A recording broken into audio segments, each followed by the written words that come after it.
Hello, friends, and welcome to our kitchen setup today. We are talking about first of the year setups, and this is typically the setup that I use at the beginning of my school year because I want something that the kids are very familiar with and that they can dive right into. Any time of the year is great for kitchen.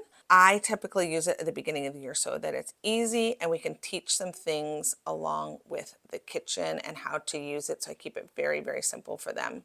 So I'm going to show you the kitchen setup today. Just a quick disclaimer, this is not a real setup. This is my mock setup in my basement because I am at home and not at the school.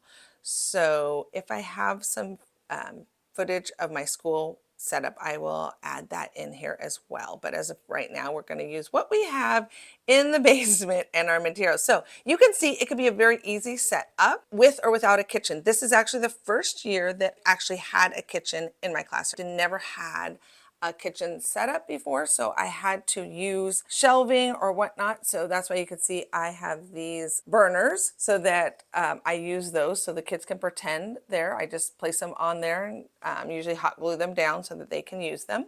So if you have a kitchen or not, those are in there. This is today's menu. And this comes off. I usually have a Velcro there, but like I said, this is my set from home.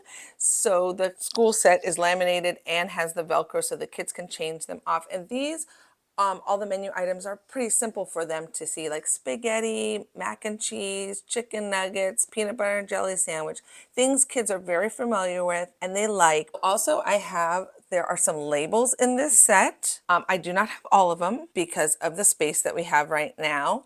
I just wanted to give you an idea. This has our meats and our breads, and you can see by peeking in there, I don't have too many things in there, and that's on purpose at the beginning of the year. Also, because I don't have as many at home. But at school, we tend to have lots and lots of fruits and vegetables and all kinds of things. And I like to limit it so it's not as much of an overwhelm and clean it up. Here I have plates and bowls. I like to use regular bowls, like real bowls. These are plastic, but they are a better size. I think sometimes having those little tiny plates and bowls are not realistic, and sometimes the fruits don't even fit in them. So I like to give them a bowl that they're maybe a little bit more used to. Like this is actually a frying pan. Of course, this is the felt and bacon from my pancake set, but it works all the same, and I thought it was perfect for the bacon and eggs. These are plates I've had for a while, but I wanted to show you another good tip.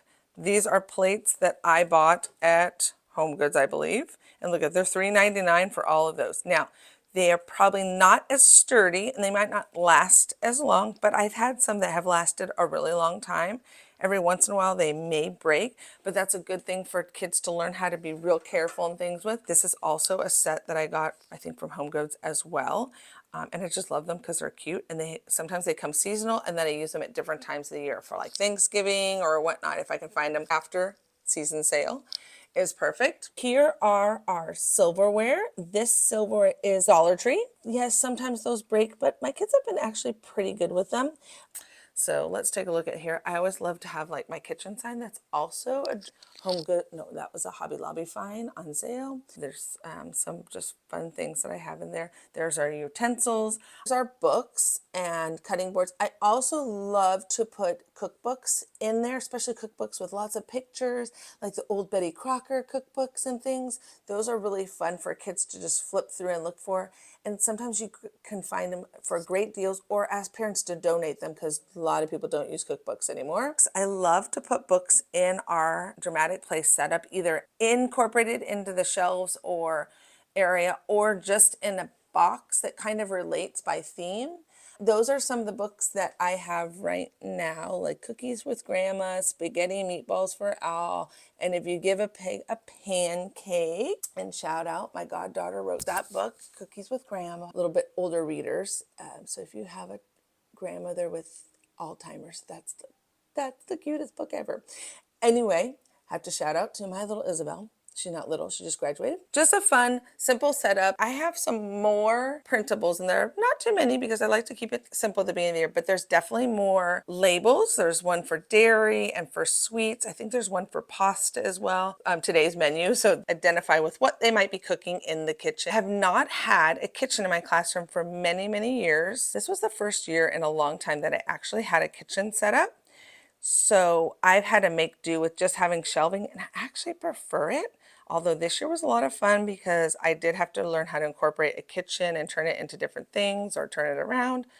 So it wasn't always a kitchen. This is just a way to keep it simple at the beginning of the year, minimal products, great labels, helping build that vocabulary while you're teaching them how to use your dramatic play set up. And the great thing is this set is a freebie, so I will link that below and you can grab this freebie. Happy playing!